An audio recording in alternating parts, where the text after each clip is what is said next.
And just as we head to the top of the hour, I just want to point out one thing that's really interesting about this presentation is the fact that it falls on the exact date 10 years ago that Laudato Si, the encyclical from Pope Francis, was released by the Vatican. It was May 24th, 2015. Really fortuitous because of the timing, and plus the passing of Pope Francis. Let me introduce Danny. I think most of you know who he is, but we do have some people who aren't from CCL. But Dr. Richter earned his Ph.D. in oceanography from Scripps Institute in Oceanography and spent 5 years as a volunteer for Citizens Climate Lobby. And upon completion of his studies, spent 9 years leading CCL's research and policy agenda. So, as VP of Government Affairs, Danny helped CCL grow to over 200,000 supporters. And he was our policy expert who worked with legislators on the 2018 EICDA, or Energy Innovation Carbon Dividend Act, first carbon pricing legislation introduced in both chambers. And now he's also the principal founder of Richter Capitol Hill Strategies. So I'm really looking forward to it. We're going to hear his unique perspective on on Laudato Si. So I'll hand it over to Danny.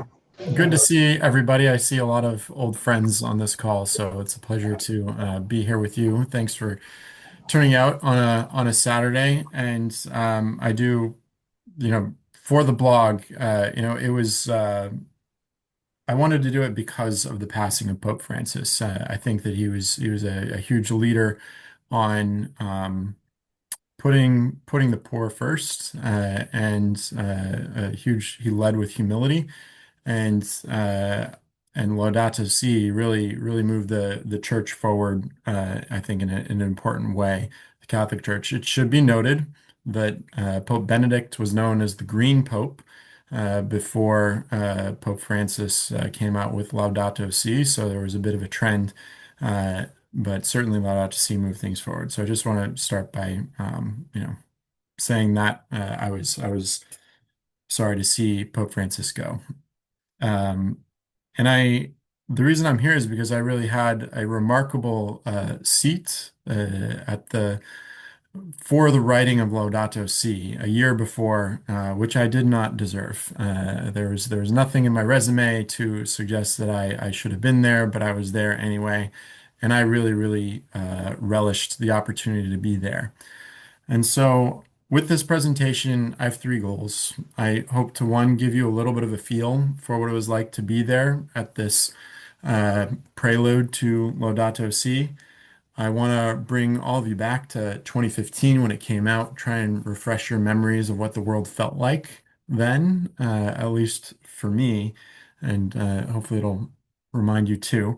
And then I think that it's hard to find causation looking in the past and for something like this, but I think that Laudato Si moved the world to a better place on climate. I think it was a hopeful document that made more things possible.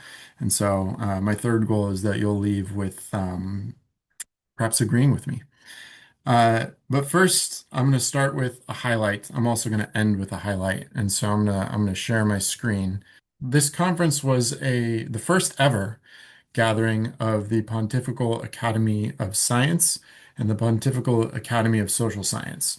And if you didn't know that those existed, well, I didn't either until I was invited. And so the purpose of an academy, whether it's a Pontifical Academy or the National Academy of Sciences, is to provide advice. Um, and so in this case, it's pretty clear that the advice they were sharing was on what would become Laudato Si. But one thing that I really want to emphasize throughout this is that at least and I think everybody else who was there on the science and social science side, we had no idea that this is what it would become. And so this is a picture of St. Peter's Basilica that I took from inside the Vatican. Um, and this is where it took place. This is Casino Pio Quattro, which just means the house of Pius IV. It was completed in 1562 by Pope Pius IV, although it was started by the previous pope. And as you can see here, Pontifica Academia Scientiarum, so the Pontifical Academy of Sciences. So this is where it is. And this is, we had the meeting stretched over 5 days. It was 2 days with, 11-hour days. And then there was Sunday. And so that was a day of rest. There was a mass in the Vatican that I went to. And then there was 2 more days of 10 talks. So it was grueling. And here's a little bit of a peek inside. You can see down below, this is where sometimes I got to eat lunch. People who were speaking, members of the academy, they were able to go down there every day for lunch. Observers, like myself, we went down the first day, but then it was made clear we were not welcome after that. And so I was invited on a later day. And that's actually the story that I'll start with. But this is that first day when I was there and wasn't supposed to be there. And then here's out the back of the building. This is a little patio. There's a little archway here. There's a matching one on the other side. This is if you're looking at it, if you're in that square and you're looking back, the square is actually just up here. These are two, they were grad students at the time, and we got an Airbnb and we just outside the Vatican walls and we walked there and sat on the chairs that were kind of uncomfortable. You can see the ceilings are very ornate, which is important. And this is what it looked like inside. So this is a shuffle before things got started. And so I start the blog, and I'll start here really by just telling the highlight, not just of the event, but this is my peak in life. Like I've never achieved a comparable moment to this. I was sitting at a table with two Nobel laureates, Walter Munk, who figured out how the tides worked in time to advise the Allies on the D-Day invasion. Naomi Oreskes was at my table, who wrote Merchants of Doubt, and Dr. Ramanathan, who was one of the organizers of this and who was a professor of mine in grad school. They were all at my table. And at one point, Ram asks me, and Emily and Matt, who were the two students I mentioned, he asks us, so what do you do? And that's my peak. I've never had the undivided attention of so many people who have done so much to shape the consciousness of the world. And so for a minute, I was telling them about CCL and what we were trying to do. I'd only been with CCL for about a year at that point, but I appreciated in the moment that this was absolutely absurd, and I really couldn't believe that I was there. But that was a peak. And I started the blog when I clinked glasses with my friend Paul, and that was Paul Crutzen was one of the Nobel laureates at the table, and he coined the term Anthropocene, which is a name for the geologic era that has been influenced by man. And so that's my peak. It's all been all downhill from there. Uh, and so the actual meeting, as I said, was over 5 days, 10 talks a day. We got there in the morning. There were Swiss guards letting us into the Vatican. I was very surprised. It was just a very simple name tag, like no decoration or anything. Any of us could have printed it on our printer. And that was like a magic pass that got us into the Vatican. And we wandered around, found Casino Pio Quattro, went in, and I'll put up that slide again. And this is kind of what it looked like when we arrived.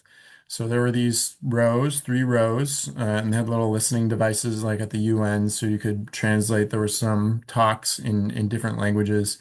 Each talk was supposed to be 20 minutes, with followed by 20 minutes for discussion.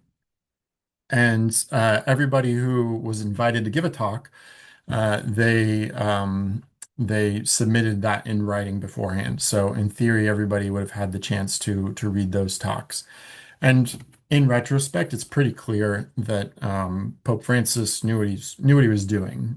Some of these people, what they spoke on ended up directly in the encyclical. And so the one that sticks out the most for me is we heard a talk on quote unquote mega cities and just how they're built, who's in them, the role they play, how vulnerable a lot of the people that are there, how much of the world population was there. And it was a really compelling talk, but I had never heard that term before, and I haven't read it anywhere since except in Laudato Si.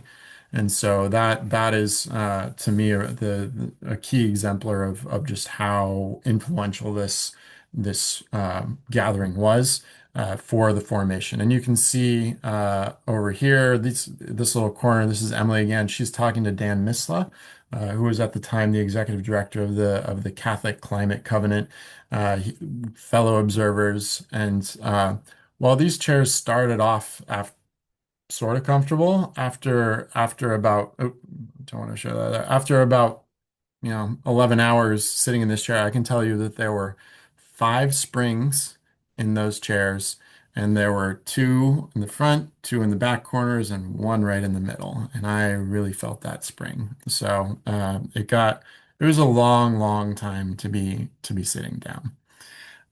But really, really wonderful stuff. Really appreciated being there, as I hope that story illustrated. And I do want to provide a little bit more background on myself because you want to be able to identify the biases that I might be bringing to this and what angles I might have. So a little bit about myself, and this will also explain how I got there. So I am Catholic. I still go to church most Sundays. There are better Catholics, but I still call myself a Catholic. I'm the only one in my family who still goes to church. So there's that. I went to a Catholic high school, Catholic college. And then while I was in college, I went to Notre Dame. My 20-year reunion is actually next week, and I'll be going. So that'll be fun. Uh, a very formative event for me was I went to Haiti. And so that was a summer service project, and I was there in 2003. I spoke some French, but I learned Haitian Creole while I was there. And for me, it was one of my biggest takeaways was that I didn't really want to do the Peace Corps. I was really hampered by the infrastructure, and while I was trying to do good, as so much service often ends up being, you just realize, well, this is really just for me. It's more for the person doing the service than for the people being served. That's people being served do get something out of it, but it's more transformative for I think the person doing service, and that was certainly the case for me. Uh, but what really struck me, it didn't happen while I was there. It was actually after I was there. The islands, Haiti shares the island of Hispaniola with the Dominican Republic. It was hit by a tropical storm, so not a hurricane, just a tropical storm. 49 people died in the Dominican Republic. Over 10,000 people died in Haiti. And the reason that 10,000 people died in Haiti was because it is so deforested. Haiti at the time was 96% deforested. And when you deforest an area, what happens is instead of having the leaves and the multiple layers of leaves that can catch the water and actually prevent flash floods, if you get rid of the trees, all the water comes down the mountain all at once. You get flash floods. That's what killed those 10,000 people. Even though they were on the same island with the Dominican Republic, only 49 died. And the lesson I took from that was the poor are going to suffer more in natural disasters. And not because of anything they did wrong. In the case of Haitians, it's because they cut down the trees to make charcoal so they could eat. So these are poor women trying to feed their families. And that's why it was deforested. And so it really left a strong impression on me that there's a strong connection between how well you take care of the environment and how much the poor do or do not suffer. And that was something that informed me going to graduate school. I studied geology in undergrad, and I learned how little we understand the the world, the natural world, and while we do all these things to it. And to me, it seemed like climate was the thing that had the potential to make the most people ill or harm them at the same time. And so that's why I went to grad school. It was partly because of this experience of Haiti and because of my Catholic upbringing and because I really wanted to prevent people, low-income people, poor people around the world from suffering. That's why I study climate. And so I'm there, and while I'm there, I decided to organize a seminar. And the seminar was to be on how can scientific methodology bring people out of poverty? How can it help the poor? And the person I chose to contact with that was Ramanathan, Dr. Ram, who ended up being an organizer for this Vatican meeting. And he did a lot of work on black carbon, and it's actually a very similar story to what was going on in Haiti, but his angle was poor women burning organic matter, and they breathe it in, and it kills them. It's PM 2.5 in an enclosed space. They're just trying to cook food for their family. But he was also studying the black carbon when it lands on ice, it melts it quicker. And so he was concerned about India. It's where he was born. And that black carbon goes to the Himalayas, which are sometimes known as a third ice cap. And black absorbs more heat and melts the ice faster. So this is a climate concern. And so when I was at CCL, Amy Bennett, whom some of you will know, she alerted me to the fact that the Vatican was going to have a conference. She said, "Hey, Danny, do you know anybody? Maybe we could go and CCL could have a booth or something." So I said, "Okay." So I reached out to Rom, and I was envisioning something big, a big scientific conference. I'd only really been to AGU and Ocean Sciences, which are huge, thousands and thousands of scientists. So I thought that's what was going to happen. And so Ram wrote me back. I reminded him of the class we organized together, and he said, "Hey, Danny, nice to hear from you.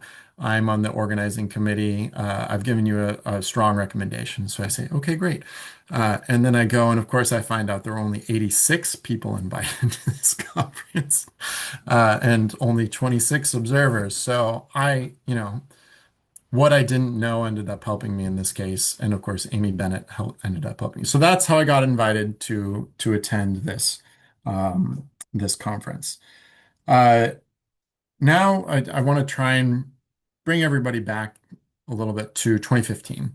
So this is all happening in 2014. I had no idea this was going to become Laudato Si. Ram shared with the group that he and the Dasgupta, Professor Dasgupta, who was leading it from the social science side, they were only allowed 3 sentences with Pope Francis. He came and visited us on the third day of talks. And Ram said, I was only allowed 3 sentences. I took four. And so, that was not encouraging at the time. I thought, well, you got all these people, all these Nobel laureates, all these amazing people from around the world, and we only get 4 sentences with the Pope. It was discouraging. But then a year later, 2015, of course, as Roger pointed out today, 10 years ago today, it did come out. And then if you're like me, you read it and you're like, holy cow, this is great. And then the thing that I noticed was, well, I remember when this person gave that talk, and there's the mega cities. And I remember when it was amazing to have heard all those talks and then to see so much of it into print as a Catholic. It was exciting to see.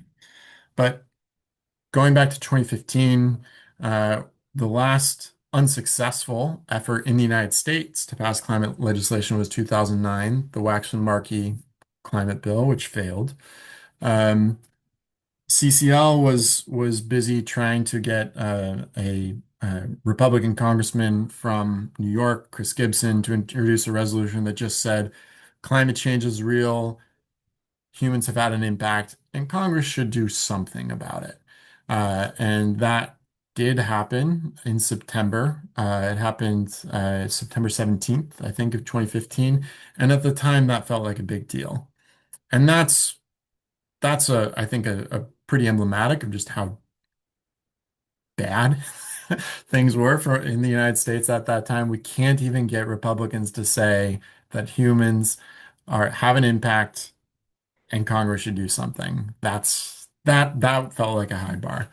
Um, as it happened, John Boehner was the Speaker of the House, and he invited Pope Francis to address Congress. And so that happened on September 24th. It happened a week after the Gibson resolution, which was introduced with 11 Republicans. We got 11 Republicans to say that. By the end of that session of Congress, it got up to 17.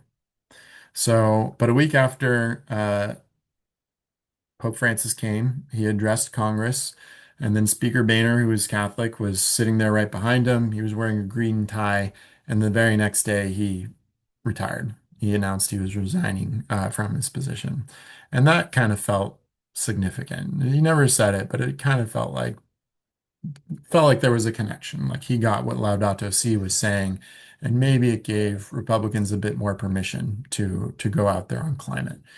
In 2016, through the work that in particular Jay Butera did and a lot of CCL volunteers, we got the Climate Solutions Caucus started. It started with two Republicans, two Democrats, and a lot of people told me you're never going to get that done. You're never going to get Republicans to say that join a caucus with climate and solutions in the name, but we got it. Over the course of that Congress and the next, it went from 10 to 20 to 30 to 40 Republicans who are in that. And today you have the Conservative Climate Caucus, which is only Republicans, and it's gotten as high as 80. There is now a Senate Climate Solutions Caucus. And so this feels just a complete world away from 2015 and what seemed possible within United States politics at the time.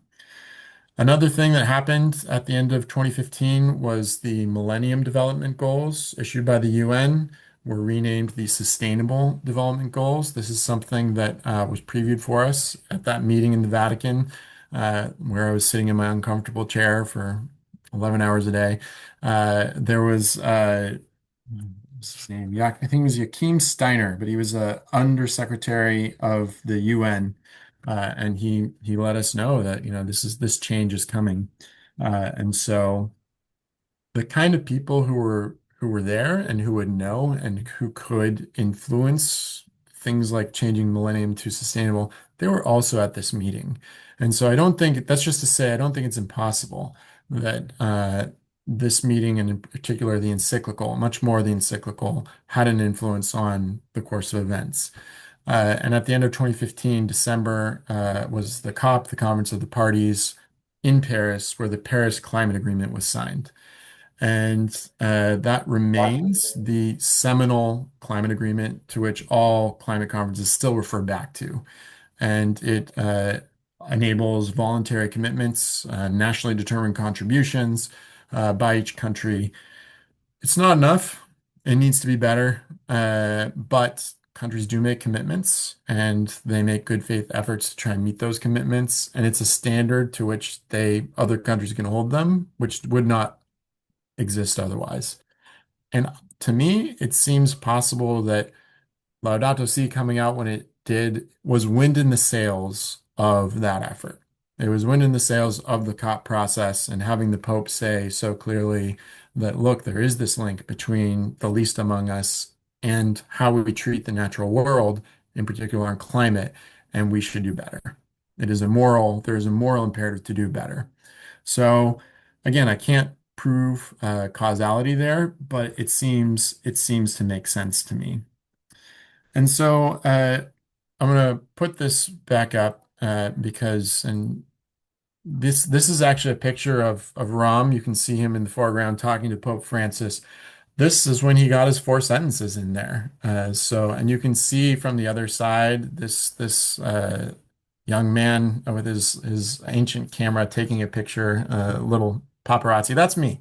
And so I captured this photo from another angle, and we stopped the talks for a while, and we went out to meet the Pope. This was on the third day, not quite the last day, and it was amazing to be out there and kind of playing hooky with a bunch of Nobel laureates and the guy who figured out how tide would work and all these other people who are really, really good at school. And to be playing hooky in the Vatican, where we could see St. Peter's Basilica, it was right there. And it was just really interesting to watch what they did when they're bored, when they didn't have anything else to do. Everybody was excited.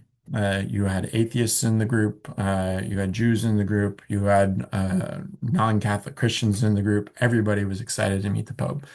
When he came out, it was just fun. I think everybody at this conference had a really fun time. I think everybody like me just had this sense that this was something special. We had no idea where I was going to go, but it was something special. It was really interesting to go there, to be with them, and as we all found out a year later, Laudato Si was the end result. So I could tell you more stories, but I've been talking long enough. So I'm gonna stop the screen share and thank you for your attention, and we'll open it up for questions. And if I could ask you to, if you look at the React at the bottom, it's at the bottom of my screen. It might be in the side on yours, but the React, if you hit on that heart, you can come up with raising your hand. So we can have some kind of coordination of this. If you could raise your hand, and we'll go through the questions sequentially. Uh, I will just say briefly, I'm in CCL because of Laudato Si. My very first meeting, Bill Bray, who's also on this call, handed me a copy and said, "Have you ever read this?" And I was kind of a reluctant person to join in the first place. I said, "No, what is it?" Right? And this was back in 2016, I think, beginning of, and I read it and it changed my life. So I'm here because of Pope Francis. So then I'll open questions. Jim, and then when you talk, please unmute yourself. Thanks, Denny, for your presentation and insider perspective of something that none of us are ever likely to see. A couple of things. I read recently that the the publication at the time that it did really clarified or brought a lot of people around into the agreement that was eventually the Paris 2015 agreement, and what prepared the ground or whatever. I don't know if uh, that's a wider perspective, but I thought it was interesting, and it was brought up after the Pope Francis' death. But also, since since you went to Scripps, we heard this week that as part of all of the craziness going on in D.C., that the funding for the Hawaiian Observatory was going to be cut off, and while something like the Keeling curve will, I'm sure, be maintained somewhere, the loss of, as an empiricist by heart, the loss of that wonderful continuous data set or interruption is really, I think, tragic in both the detail and in the big picture. Um, I'd be interested in your response. Well, I don't disagree. I was there's a heavy Scripps contingent at this conference, as you might expect, since Ram was a professor there. And while I was there 7.5 years. It took me a while to complete my PhD, but while I was there, I had 4 classes from Ralph Keeling, and his father, Charles David Keeling. He was the one who started the Keeling curve, and it's been such an important, it's so clear, and it's such a seminal piece of research. But one of the stories that Ralph Keeling told me in one of those classes was that his father had to just scramble to get research, to get funding to support that research. And so he would get 1 year here, he'd get 2 years here, and it's a terrible way to go about funding something that is so important. And I think about that with climate funding, not for climate research, but for climate advocacy and just advocacy around Congress. And so, I've made a pretty complete pivot to the DC political scene. And you also see very short-term thinking from funders, like in those early years with the Keeling curve, where they will fund a group to get the short-term wins. You need groups that are focused on the longer political cycles. You need groups that are focused on having influence, not when there's unified democratic control, but when there's not. And CCL for a long time has been adopted that kind of strategy. And so when you bring up the Keeling curve and the cutting off of funding, it's not just with Scripps, it's not just with that research. American research is is is irreparably damaged in these last few months. People are going to leave; they're not going to come back. Trust has been lost. But we could also use a longer term perspective in terms of how we fund things for more than a political cycle. We could use a 4-year, a 5-year, a 10-year perspective in terms of our investments, both for science and for organizing advocacy. Very wild. I really agree with that. Thanks, Marty. Um, Once again, if you could raise your hand, I do have an interim question for Danny. So, with your experience in terms of faith impacting how legislators vote or how they set up their, their agendas, et cetera. And I'll give a perspective from the fact that Kevin Brady, who's no longer in, was our congressman. He Yeah. goes to my church, and I can't say I've ever seen him there, but he does go to the same church. I've seen him at the gym, but I've not seen him at the. But he and we've had meetings with him, and I've had with other members of Congress where we brought some women religious, et cetera. But I don't really see where that's had much of an impact on the way they legislate. So do you think that, I mean, as far as like influencing the needle, do you think faith subliminally or somehow does impact them? I think it does influence them, but I think there are other things that influence members of Congress more. I think that there are exceptions, but I think by and large, faith used to play a larger role in decision making. Members of Congress just used to be more independent than they are today, and we could speculate. We could have a lot of fun speculating as to why that is. There are many theories, but certainly leadership of both parties has a lot more control. There's a lot more money. My favorite theory right now is the first past the post voting system and the way we elect it, and I would like to see multi-member districts. So there are a lot of things that you could throw out there, but the bottom line is that there's less room for people elected to be Congress to be independent thinkers, and there's a lot more complexity that they have to deal with, and they don't have the resources to do that, whether it's of time because they're fundraising so much, or on planes back to and from the district to fundraise so much, or resources. I think that the amount that a congressional office uh, has to hire staff hasn't increased, I think, since the 70s, even as, we have so much more complexity in our world today than we did in the 70s. So lots of reasons, but I think it is valid to say that faith doesn't influence members as much as it used to. Thank you. Cliff? Yeah, thanks. Comment concerning the impact of faith on legislation.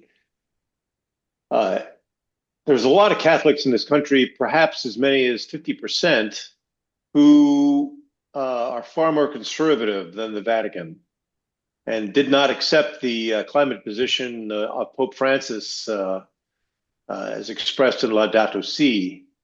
And I think that's, as if we didn't have enough challenges in CCL. Certainly, that's another challenge. Somehow reaching these people. So Anyway, just a comment. Yeah, one thing that I've observed as in myself, and I think among Catholics in general, is the older it is, the more weight we think it tends to have. And Laudato Si is now 10 years old. It's only going to go older from here. I made a brief comment in the blog that um, I think that I haven't heard it come up very much in the sermons I've listened to, probably fewer times than we've had record-breaking years. But I do think that people are figuring out how to talk about it, and now that it's been around for 10 years, it just has a little bit more weight. So my sense is that it's actually gaining traction within the church. And in terms of the American Catholic Church versus the rest of the world, I do think the American Catholic Church is a bit more conservative than the Catholic Church in a lot of other places. And so, other people know much more about this than I do, but it is one church, but it's one church that allows for a fair amount of differing enthusiasms. Hey, Joe, go ahead. Thank you. Hey, Danny, I love watching all of your CCL videos you've done, and especially your comments on baking bread. But slightly off topic, this is in regard to the budget that was just passed in the House this week. And, with all the problems we're having in Washington, D.C., I think the consensus was that we were going to be looking to the individual states as leaders moving forward in the climate area to do what they could do. What I've read coming out of this bill that was just passed, though, it seems as though there are some provisions that will severely damage the clean renewable energy industry, including solar and wind. And just interested in hearing your comments on what you know about that and what that impact could be for us. Yeah. Let's just blow it all up. Why not? And so the House did pass a reconciliation bill that I think the Committee for Responsible Federal Budget estimated would increase the deficit by $3 trillion over 10 years. And as part of that, as money saving effort, although it's not enough, they did cut the clean energy tax credits and various other tax credits for the provision of low and no carbon technologies. And so I think the first cut, it had a 60% reduction in the money that the federal government was going to give out. Uh, but at the same time, the United States is the only developed economy without a carbon price. Literally every other developed economy has a carbon price. And what is going on with the tariffs and with the budget is you have a lot of people who are deciding they don't trust the United States. And so just as scientists, as we talked about earlier, I think are not going to choose science because they don't trust that they're going to be able to do it. Funding is going to be withdrawn before the end of the term. And I think this is going to damage science in this country for at least a decade. Similarly, in terms of geopolitics. And what this amounts to is other countries are going to have less of an incentive to treat the United States as if we're an honest partner. You're already starting to see this with the falling of the dollar and the increase in 10-year interest rates. The United States has had the world's reserve currency for 8 decades, which gives us extraordinary privileges, including the privilege of low interest rates on money that we borrow.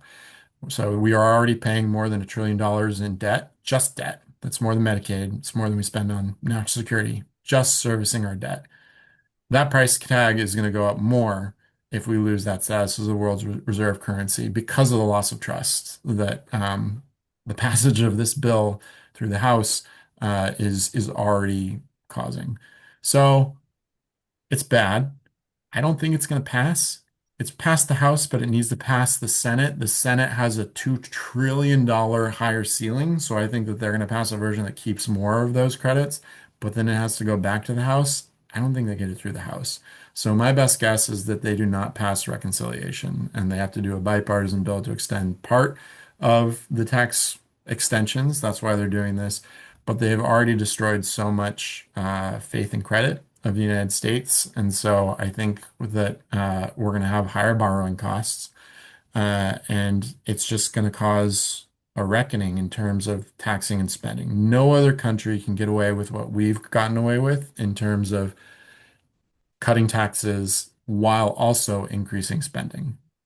Liz Truss tried this, Prime Minister of Britain in 2022. She lasted 6 weeks. She was the shortest lived prime minister in 300 years in the history of the position in Britain. Countries that don't have the world's reserve currency can't get away with this, is the lesson I take with that. As we light a torch to our position as having the world's reserve currency, I think that other countries gain traction on us to tighten the screws geopolitically in terms of how we behave with respect to the climate, in respect to how we behave in all sorts of other ways, and also in terms of our debt. So I think this is the beginning of the end of quote unquote American style budgeting, which only we could really get away with. So that's a long-winded answer to a simple question, but Thank you. yeah. Hey, Larry. Yeah, hi, thanks, Danny. To follow on a little bit with the faith question that was mentioned earlier, can you elaborate a little bit on your comment about John Boehner resigning the day after the Pope visit? I just was curious as how if that's connected to the whole faith and climate issue or something else. Thanks. Yeah, I mean, if you read the blog, it's in the chat. It looks like Carl Dans posted it in there. I included a link to an article that where he says, it was just the next day in Politico, Boehner announces retirement, and then he retired the next month. And so if that he didn't say why. So it's not clear, but there's a story you could tell. It's you no I to my knowledge, I am not aware of John Boehner, Speaker Boehner, actually saying why he retired at that time. And certainly not of him saying it was because of my faith. But the fact that Laudato Si had come up, he invited the Pope, he knew that he was going to talk about Laudato Si, and he wore a green tie. Uh, it's never been easy to be Speaker of the House. I think it's been even more difficult to be Speaker of the House. But by the fact that he did it the day afterwards and he wore a green tie, I think you can tell a story that his faith played a role, even if he hasn't articulated it. So anyway, that's speculation, but it's fun speculation. Okay, thanks. Yeah. Okay. Any other question? Oh, here we go. Kermit, go ahead. Hi, thanks. Yeah, Danny, great to see you again, hear you. I find myself kind of trembling on the edge of tears just seeing all you smiling faces and people that I've known in some cases, and we've been working and talking and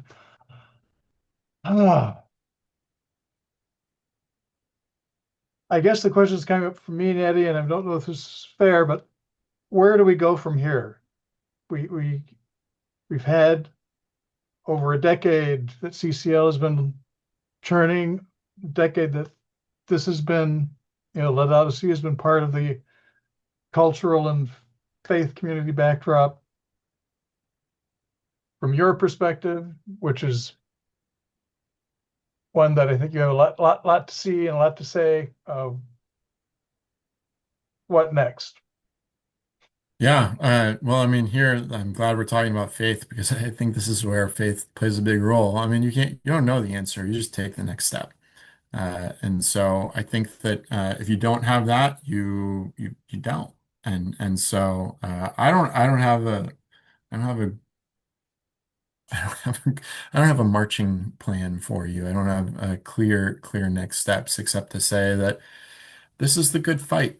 This is the moral way to go. And Laudato Si makes that clear. There's a comment in the chat from Father John Michalowski. Fewer than a dozen dioceses have Laudato Si action plans. Atlanta has an excellent one. Lexington has an interesting one. Please encourage your diocese to come up and follow one. I mean, I think that there is there are a lot of ways in which we can exercise the talents that we've been given. And the way that you're going to make the biggest impact is going to be dependent on the gifts you were given, the talents you have. And so really only you can figure out what is the best next step for you. And if you are a person of faith, I think you've got an advantage in determining what that is over those who don't. Yeah, I'm Expect a miracle Yeah. and do our part. We yeah, do our part. For miracles happen for lots of reasons, but more likely if you're paddling in the right direction. Jim, I'm just going to skip you because you've had a chance before. Bill and Kathy, then we'll get back to you. Yeah, great talk, Danny. Thanks for sharing all this. And on the subject of miracles, we have a lot of the faith action teams in CCL here on the screen tonight. And any ideas on how the faith action teams could have more of an impact with Congress? You mentioned faith is not as important to the members of Congress as it maybe used to be, but any thoughts on how we could leverage the support from the faith community in Congress? I think that continuing to bring in an authentic voice of faith and to remind members of Congress of their faith and how it might be playing out in this on this topic. CCL had put together, I think it was back in 2014, just a compendium of all of statements from a bunch of different faith groups that still exists in a couple of places. And at the time, the Catholic faith was a big old donut in there, and so Laudato Si filled a gap. I was embarrassed at the time because my Catholic faith did not have a robust statement, and then Laudato Si came roaring in there. So that was another element to my experience with this whole thing. But another thing that I'll highlight, just an observation, we forget this, but being a member of Congress is really hard. It's a really unpleasant job. I really don't know why people do it. But it is, this is also an extremely stressful time to be a member of Congress, especially if you're a Republican. And faith is most important in times of distress. And so I think that bearing in mind that you have a lot of people who are making decisions on behalf of their constituents who are in distress, this might be a time that they're actually looking for faith and where that might be the right message. And to give you an example of, the distress, passing a bill that increases the deficit by $3 trillion is not fiscally conservative. And there are a lot of members of Congress who look in the mirror, and one of the things every morning, and they say, I'm a fiscal conservative. And for them to vote for this and for this to become the law of the land, either they're going to have to stop saying that to themselves in the mirror, or they're going to have to change their vote. And so, that's an example of what I mean by it's an extremely stressful time. People's fundamental concept of self is being challenged in really unprecedented ways. And so that's an observation. They're really, really stressed out in ways that relate back to their core identity. And that's perhaps an opportunity. Once again, Jim, I'm going to skip to Ham. Ham? Danny, thank you very much for giving this vivid picture of that conference.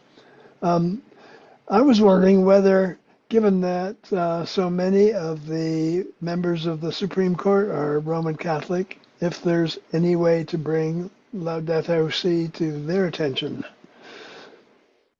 That's a great question. I don't know. I've focused on influencing members of Congress. I've not focused on influencing members of the Supreme Court. And in any case, members of the Supreme Court are structurally insulated or supposed to be from outside influence. So I don't know of any particular way of doing it. The best thing that I can come up with is members of the Supreme Court often are invited to give talks at universities. We know that Amy Coney Barrett has a particular bond with the University of Notre Dame, where I did my undergrad, and that would be a great place to bring out Laudato Si. And I'm sure there are people there who are thinking about that. So, I mean, that's the only thing I can come up with is when they're giving talks at universities and planting questions at those talks. Hey, Jim. Yes, Kermit mentioned miracles, which work best if you work for them, I guess. I know my plan, there's so many babies thrown out with the bathwater in this global rejection of so much progress that as I'm writing my senators and representative, since this may go back to some negotiation between the congressional houses, pointing out that the one of the things that is apparently eliminated is the direct pay provisions extending the what were only tax credits before to not-for-profits, including worship spaces.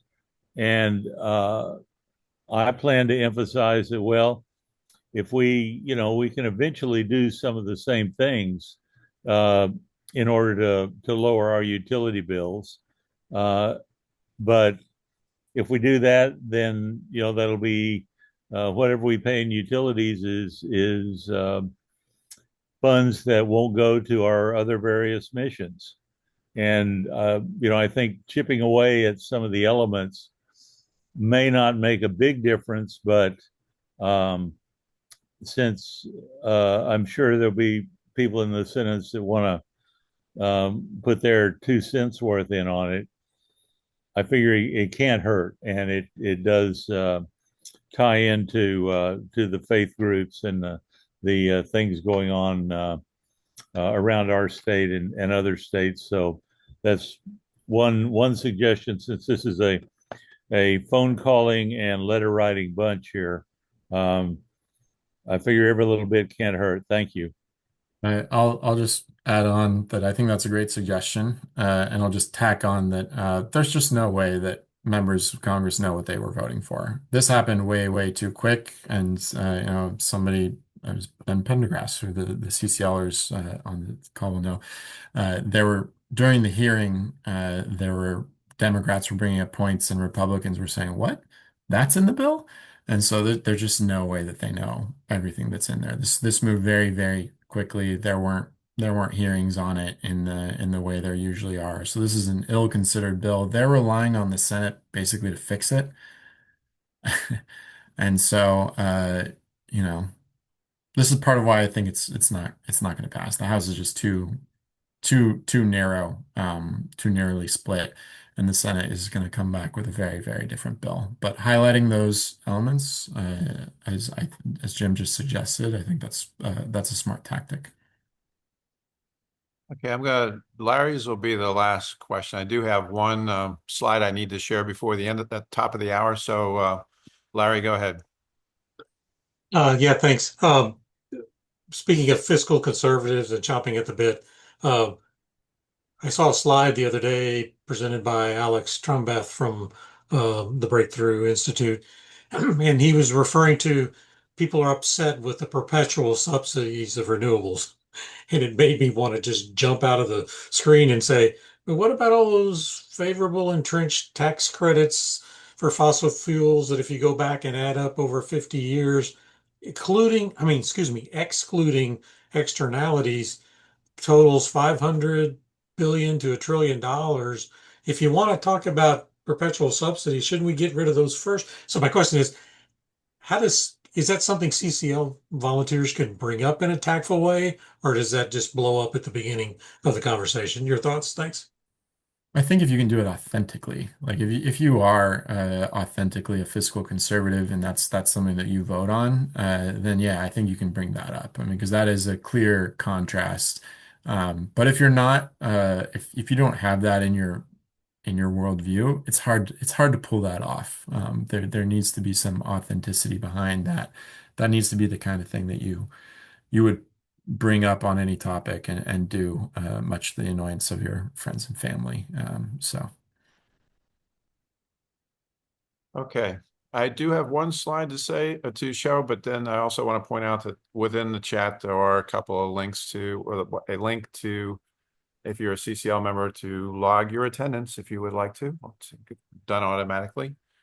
But I'm just got this one slide to share. And okay.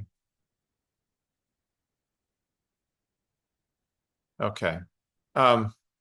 If you didn't have a chance to read Laudato Si and you're dying to do so, and I would strongly suggest it because it's not a typical encyclical. If you ever tried to read like JP2, you need a translator. It's a very dense, very difficult. This is a very readable document. It's only about 70 pages long. And it's a free program. And the Laudato Si movement in Texas has put together a free program brought to you by them to celebrate the 10th anniversary.